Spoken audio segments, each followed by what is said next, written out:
This is Zaruna. Today I will tell you 3 moral stories. ఈ moral stories చెప్పే ముందు ఒక చిన్న మాట చెప్పాలనుకుంటున్నాను. రీసెంట్గా మనకి రిజల్ట్ వచ్చాయి. ఇంటర్మీడియట్ కానీ, హై స్కూల్ అదే 10th క్లాస్ రిజల్ట్ కానీ, ఇలా రిజల్ట్ వచ్చాయి, మనకి ఎగ్జామ్స్ రిజల్ట్ వచ్చాయి. అయితే చాలామందికి ఒక సబ్జెక్ట్ అలా పోయింది. అంటే కొంతమందికి అక్కడక్కడ పోయినాయి. అయితే పోయిన వాళ్ళు ఏంటంటే బాధ ఉంటుంది, అయ్యో పోయిందని చెప్పేసి. అంత మాత్రాన మనకి ఇంకా మనం పాస్ అవ్వలేమేమో, ఇంకా మనకి ఇదే లైఫు, ఇంకా అయిపోయింది, చాప్టర్ క్లోజ్ అయిపోయింది, ఇంకా మనం పాస్ అవ్వం, ఇంకా మన పై చదువులకు వెళ్ళలేము, ఇలాగా కొంతమంది చాలా టేక్ ఈజీగా తీసుకుంటారు, కానీ కొంతమంది చాలా బాధపడిపోతూ ఉంటారు. అది మార్క్స్ అనేది మనకి లైఫ్లో ఒక పార్ట్ మాత్రమే తప్ప లైఫే మార్క్స్ కాదు. అర్థమైందా? దీనికి అంటే చాలామంది ఏం చేస్తున్నారంటే, నేను చూస్తున్నాను, మంచానికి అతుకుపోయి భోజనం చేయకుండా ఏడుస్తూ, అయ్యో నా ఫ్రెండ్ పాస్ అయిపోయింది అని నేను ఫెయిల్ అయిపోయాను అని బెంగ పెట్టుకుని చాలా ఇదిగా కోల్పోతున్నారు. అంటే మనశ్శాంతిని కోల్పోతూ వాళ్ళు బెంగ పెట్టుకుంటున్నారు. ఎందుకు అలా బెంగ? ఎందుకంటే ఓటమి గెలుపు అనేది ప్రతి దాంట్లోనే ఉంటుంది. అలాగే పాస్ ఆఫ్ ఫెయిల్ అనేది కూడా ఉంటుంది. అది ఏదో ఒక్కరికైనా కాదు కదా, చాలామందికి జరుగుతూ ఉంటుంది, చాలా చోట్ల జరుగుతూ ఉంటుంది.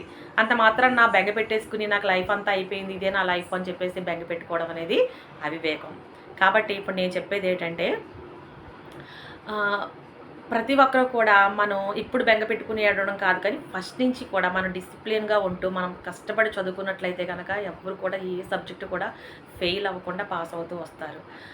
కొంతమంది చూడండి, అన్ని సబ్జెక్టులు కూడా పోతాయి. అంటే నిర్లక్ష్యం, ఏమి చదవకుండా నిర్లక్ష్యం. ఏమి చదవకుండా ఉంటే ఎలా పాస్ అవుతారు? పూర్వం అయితే ప్రతి ఒక్కరు కూడా చాలా తిరుగుతేటలుండి, చూడండి, చదువుకున్నవాడి కన్నా చాకలోడు మేలు అనేవారు. అంటే చదువుకున్నవాడి కన్నా కూడా చాకలి వాళ్ళు చాలా బాగా లెక్కలు కట్టేవారు. ఎందుకంటే అంత ఫాస్ట్గా, ఎందుకంటే వాళ్ళకి అదే వృత్తి, చాకలి వృత్తి. వాళ్ళకి ఇంకా కౌంటింగ్ లెక్కలు వేసుకోవడం, అమౌంట్, బట్టలు ఉతికి తెచ్చి అమౌంట్ ఎంత అయిందని చెప్పడం, అంటే ఈ ఉంటారు కాబట్టి వాళ్ళకి ఆ తెలివితేటలు అక్కడ దేవుడు ఇచ్చాడు. ఆ వర్ణానికి ఆ వృత్తి చేసుకుంటారు కాబట్టి ఆ వృత్తికి తగ్గట్టుగా ఆ తిరుగుతేటలు అక్కడ దేవుడు ఇచ్చాడేమో మరి తెలియదు. అందుకనే చదువుకున్న వాళ్ళకన్నా చాకళ్ళు మేలంటారు, ఎందుకంటే చాకళ్ళు బాగా లెక్కలు వేస్తారు కాబట్టి. ఇక్కడ ఏమర్థమవుతుందంటే, మనకి చదువుకోపోయినా కూడా మనకి తెలివితేటలు ఉంటే కనుక చాలా రాణిస్తున్నారు. అంటే చాలామంది చూడండి, చదువుకోలేని వాళ్ళే చాలామంది, చదువుకోలేకపోయినా కూడా చాలామంది కోట్లు సంపాదించి బిజినెస్ చేసేవాళ్ళు కూడా ఉన్నారు కదా. అలాగే ఇప్పుడు మనకి ఇండస్ట్రీస్లో చూస్తే మనకి చూడండి, ఎంత పెద్ద పెద్ద హీరోస్ మూవీస్ తీసినా కానీ ఒక్కొక్కసారి ఫెయిల్యూర్ అవుతాయి. అంటే ప్రతిదీ తీసిందల్లా హిట్ అవ్వదు, ఫెయిల్ అవుతుంది. అంత మాత్రం అయ్యో ఇంక నేను హీరోని కాదేమో, లేకపోతే నేను హీరోయిన్గా పనికిరానేమో, నేను ఇంక నా పని ఇంతేనేమో అయిపోయిందేమో, నేను ఇంక అసలు ఏమీ చేయలేనేమో అని కృంగిపోతున్నారా? మళ్ళీ లేచి నిలబడుతున్నారు. లేచి నిలబడి మళ్ళీ దానికంటే కూడా ఇంకా బెస్ట్గా, ఇంకా ఎక్కువ గుర్తింపు వచ్చే మూవీస్కి వాళ్ళు స్టోరీలు వాళ్ళు రాస్తున్నారు, తీసేవాళ్ళు తీస్తున్నారు, ప్రొడ్యూసర్ కానీ, డైరెక్టర్స్ కానీ, అలాగే హీరోయిన్స్ కానీ యాక్టింగ్ చేయడం కానీ, అంటే దానికంటే ఇంకా ఎక్కువగా 10 రెట్లు ఎక్కువగా వాళ్ళు తీయడానికి వాళ్ళు కసిగా వాళ్ళు చేస్తున్నారు, ఎక్కడ నిరాశ పడకుండా. అలాగే పొలిటికల్ లీడర్స్ చూడండి, మనం ఓడిపోయామని చెప్పేసి ఏమన్నా వాళ్ళు కృంగిపోతున్నారా? లేచి నిలబడుతున్నారు. ఇంకా ప్రజల్లోనూ మనకి ఎందుకు ఓడిపోయాం, మనం వాళ్ళకి ఏం చేస్తున్నాం, ఏం చేయలేదు అంటే, మనం ఓడిపోయాం కాబట్టి మనం ఏం చేయలేదని చెప్పేసి వాళ్ళ తప్పు వాళ్ళు తెలుసుకుని మళ్ళీ ఆ తప్పును సరిదిద్దుకోవడానికి ప్రయత్నిస్తున్నారు. అంతే తప్ప ఇంకా మనం మనం ఇంతేనేమో అనుకుంటున్నారా? అంటే ప్రతీది చోట కూడా ఏదైనా యుద్ధాలు జరిగినప్పుడు కూడా, అంటే ప్రతీది ఒకళ్ళ గెలుపు ఒకళ్ళ ఓటమి అనేది ఉంటుంది.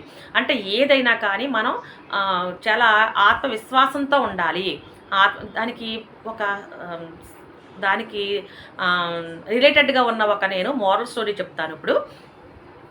అనగనగా ఒక పిచ్చుకుంది. ఆ పిచ్చుకుంటే ఆ పిచ్చుకి ఏం చేసిందంటే, తన నివాసం అంటే గూడుని ఏర్పాటు చేసుకోవాలి కదా తను ఉండడానికి. అలాగే గూడుని ఏర్పాటు చేసుకుంటే అడవంతా గాలించి ఆ చిన్న చిన్న పొరలన్నీ కూడా తెచ్చుకుని ఒక చెట్టు మీద గూడు కట్టుకుంది. గూడు కట్టుకుంటే ఆ గూడు ఏం చేసిందంటే, తను మార్నింగ్ అంతా ఆహారానికి వెళ్ళి వెతుక్కుని తినేసి మళ్ళీ సాయంకాలం వస్తే గూటికి చేరుకోవాలి కదా, అలాగా తను గూటికి చేరుకునేది, ఆ గూడులో ఉండేది. అయితే ఒక రోజు అనుకోకుండా తను ఆహారానికి బయటకు వెళ్ళినప్పుడు ఒక పెద్ద గాలి తుఫాను వచ్చేసింది. గాలి తుఫాను వచ్చేసి ఆ గూడంతా కూడా చెల్లాచెదురైపోయింది. అంటే మొత్తం ఆ పొరలన్నీ కూడా అటు ఇటు పడిపోయి మొత్తం చెల్లాచెదురైపోయి గూడు చెదిరిపోయింది. గూడు చెదిరిపోతే ఈ లోపలను ఆహారానికి అది వెళ్ళి తెచ్చుకొని ఆ గూటికి చేరుకుంది ఈ పిచ్చుక. అయితే అయ్యయ్యో ఇంత కష్టపడి గూడు కట్టుకున్నాను పోయిందని చెప్పేసి బాధ అనేది ఎవరికైనా ఉంటుంది.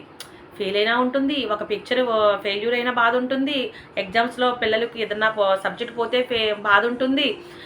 అలాగే ఏదన్నా యుద్ధంలో ఎవరన్నా ఓడిపోతే ఆపోజిట్ వాళ్ళకి బాధ ఓడిపోయిన వాళ్ళకి బాధ ఉంటుంది. ఎందుకంటే గెలిచిన వాళ్ళు సంతోషిస్తారు, ఓడిపోయిన వాళ్ళకి బాధ అనేది సహజం.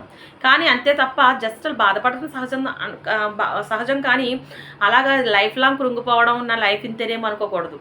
ఇక్కడ పిచ్చికి ఏం చేసిందంటే, సరే నా గూడే కదా పోయింది, జస్ట్ బాధపడింది, కష్టపడి గూడు కట్టుకున్నానని చెప్పేసి బాధపడినప్పుడు తర్వాత ఏమనుకుంది, నా గూడే కదా పోయింది, నా రెక్కలు కాదు కదా, నా రెక్కలు చల్లగా ఉన్నాయి, నేను మళ్ళీ ఈ రెక్కలతోనే కదా అదంతా తిరిగి నేను తెచ్చుకుని గూడు కట్టుకున్నాను, ఈ రెక్కలు నాకు చల్లగా ఉన్నప్పుడు మళ్ళీ వెళ్తాను, మళ్ళీ నేను గాలించి మొత్తం నేను మళ్ళీ పొలాలు తెచ్చుకుని మళ్ళీ గూడు నేను నిర్మించుకుంటాను అని ఎక్కడ కూడా తన ఆత్మవిశ్వాసం కోల్పోకుండా, అధైర్యపడకుండా, భయపడకుండా, నిరుత్సాహపడకుండా ఎంత ధైర్యంగా తను ఎదుర్కొంటుందండి.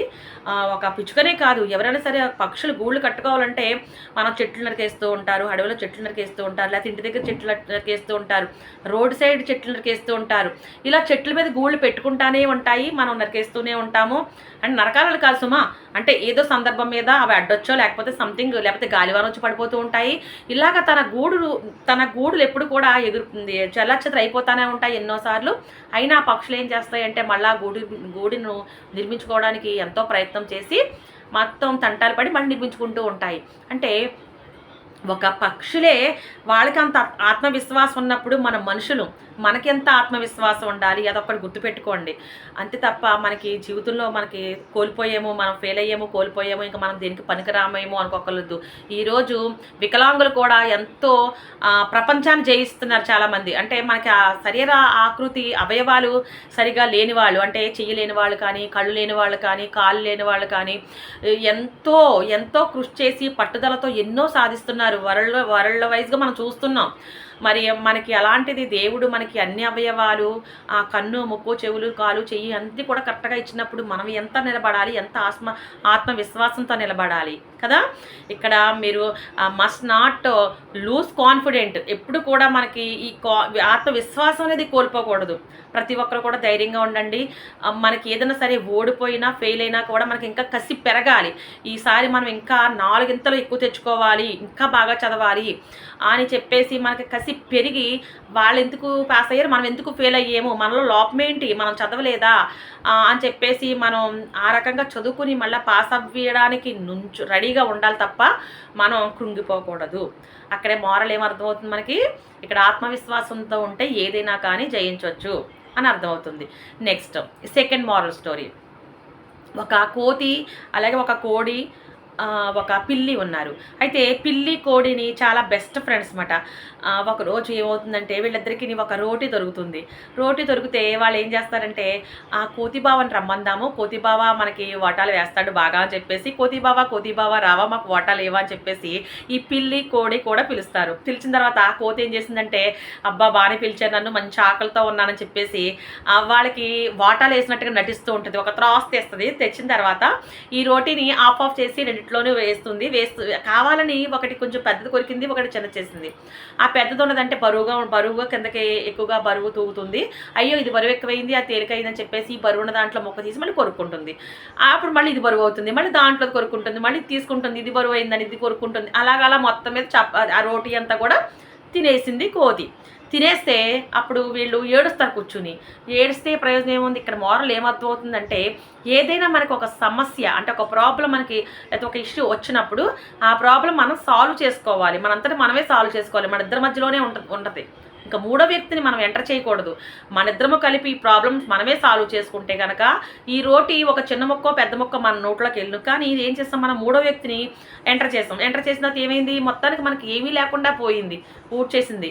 అంటే ఇక్కడ ఏమర్థం అవుతుందంటే మనం ఎప్పుడు కూడా మూడో వ్యక్తిని ఎంటర్ చేయకూడదు. మనకి ఏదైనా చిన్న చిన్న సమస్యలు వచ్చినప్పుడు మనంతటా మనమే పరీక్షించుకోవాలి అని ఇక్కడ మనకి మోరల్ అర్థమవుతుంది. నెక్స్ట్ థర్డ్ స్టోరీ ఏంటంటే ఒక అనగనగా అడవి ఉంది.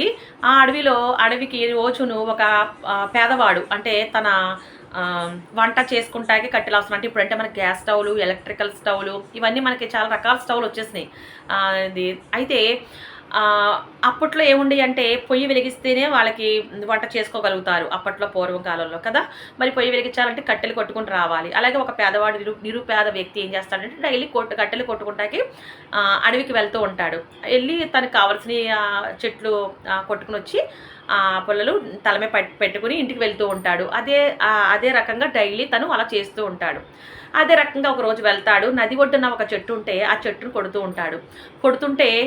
కొడుతుండగా ఆ గొడ్డలు ఏమవుతుందంటే నదిలో పడిపోతుంది. నదిలో చూడండి ఇప్పుడు మనకి ఏమవుతుందంటే ఇలా లూజ్గా ఉంటుంది కదా సాయిల్ లోపల. నదిలో ఏమవుతుందంటే ఈ బరువైన గొడ్డలి అందులో పడగానే అది లోపలికంటా దూసుకుపోయింది లోతుగా. అప్పుడు కట్టెలు కొట్టేవాడు ఏం చేస్తాడంటే ఆ గొడ్డలు తీయడానికి ఎంత ప్రయత్నించినా కానీ ఆ గొడ్డలి మటుకి తను తీలేకపోతుంటే ఏంటి నాకు ఇలా అయింది, ఇప్పుడు నేను గొడ్డలు కొనుక్కునే స్తోమత, నాకు మళ్ళీ ఇంకో గొడ్డలు కొనుక్కునే స్తోమత లేదు, అలా అని చెప్పేసి ఇప్పుడు నేను కట్టెలు పట్టుకెళ్ళకపోతే ఇంట్లో నా పిల్లలకి భోజనం ఎలా వండుకుంటాము అని చెప్పేసి ఆ 2 రకాలుగా మనసంతా వేధించేస్తూ ఆ వేదనతో కూర్చుని ఏడుస్తూ ఉంటే ఈ లోపల జలదేవత ప్రత్యక్షమవుతుంది. జలదేవత ప్రత్యక్షమైన నదిలోంచి నాయన ఎందుకు ఏడుస్తున్నావు నువ్వు అని అడుగుతుంది. అడిగితే నేను ఇలాగా గొడ్డలి పోగొట్టుకున్నాను, నదిలో పడిపోయింది, చాలా లోతుకు వెళ్ళిపోయింది, తీయలేకున్నాను అని చెప్పేసి ఏడుస్తాడు.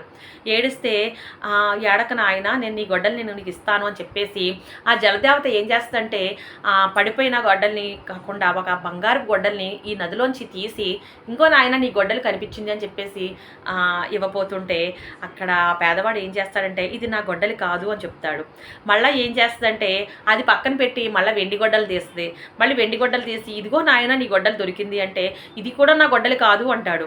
అప్పుడు తన గొడ్డలి అయిన ఇనప గొడ్డలు తీసి ఇదిగో నాయన నీ గొడ్డలి అంటే తన కళ్ళల్లో ఎంత అంటే చాలా 1000 బల్బులు వెలిగితే ఎంత కాంతి ఉంటుంది, అంత కాంతి అంటే అంత ప్రకాశవంతంగా తను ఆ కళ్ళు కానీ తన ఫేస్ కానీ వెలిగిపోతుంది అన్నమాట. ఎందుకంటే నాది అన్న వస్తువు మన దగ్గర ఉంటే కనుక మనకు సంతోషంగా ఉంటుంది. అది చిన్నదైనా పెద్దదైనా, అది కాస్ట్లీదైనా లేకపోతే లో కాస్ట్దైనా కానీ మన సొంతం అనేసరికి మనకి చాలా హ్యాపీగా ఉంటుంది. చూడండి అద్దాల మేడలో ఉండే సంతోషం కంటే అద్దాల మేడ అనే అద్దింట్లో ఉంటే కంటే మన సొంత గుడిసె అంటే సొంత స్థలంలో వేసుకున్న మన గుడిసెలో ఉంటే ఆ హ్యాపీనెస్ వేరు కదా. కాబట్టి అలాగ ఫీల్ అవుతూ నా గొడ్డలు నాకు దొరికింది, ఎందుకంటే అక్కడ బంగారం వెండి అయినా కానీ వాటికి ఆశించకుండా తన నీతి నిజాయితీ నిరూపించుకున్నాడు. తన గొడ్డల్ని చూడండి ఏదైనా అరువు సొమ్ము బరువు చేయటు అంటారు కదా, శాస్త్రం ఉంది. ఎవరిదైనా మన దగ్గర ఉంటే అది మనకి బరువు కింద ఉంటుంది, ఎప్పుడు మన దగ్గర నుంచి వాళ్ళు తీసుకెళ్తారా అని ఉంటుంది. అలాగే తనది కాదని వస్తువు తన్ని ముట్టుకోకుండా నాది అని చెప్పకుండా నిజాయితీగా తన నీతి నిరూపించుకున్నాడు. ఇక్కడ మోరల్ ఏమర్థం అవుతుందంటే మనది కాని వస్తువును మనం ఎప్పుడూ కూడా పరుల వస్తువు మనం కాజేయకూడదు. అలాగే మనది కాని వస్తువుని మనం వెంట ఉండకూడదు. ఎప్పుడు కూడా మనం నిజాయితీగానే మాట్లాడాలి, న్యాయంగా మాట్లాడాలి, మంచి మార్గంలోనే నడవాలి. నిజాయితీగా ఉన్నప్పుడు మన మంచి మాటలే చెప్పినప్పుడు మంచి మార్గం నడిచినప్పుడు అది ఎప్పుడోకప్పుడు మనకి తప్పకుండా మనకి మంచి జరుగుతుంది మనకి.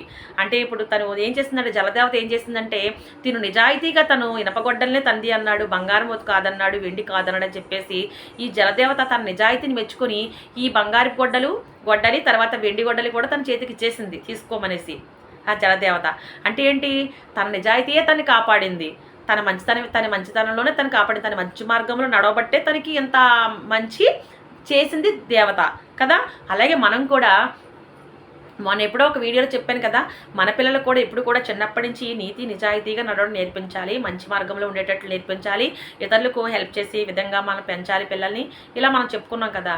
అంటే ఇక్కడ ఎప్పుడు కూడా మన మంచి మార్గంలో నడుస్తూ అలాగే మన పిల్లల్ని కూడా అదే రకంగా పెంచుతూ మన నీతి నిజాయితీగా ఉంటే కనుక మనకి ఏదో రోజు తప్పకుండా మనం గెలుస్తాము, మంచి నిలబడుతుంది, చెడు అంతమవుతుంది, మంచి గెలుస్తుంది అన్నది ప్రత్యక్ష సాక్ష్యం అన్నమాట ఇది. ఓకే, ఇవి మోరల్ స్టోరీస్ ఈరోజు ఎలా ఉన్నాయి, బాగున్నాయా?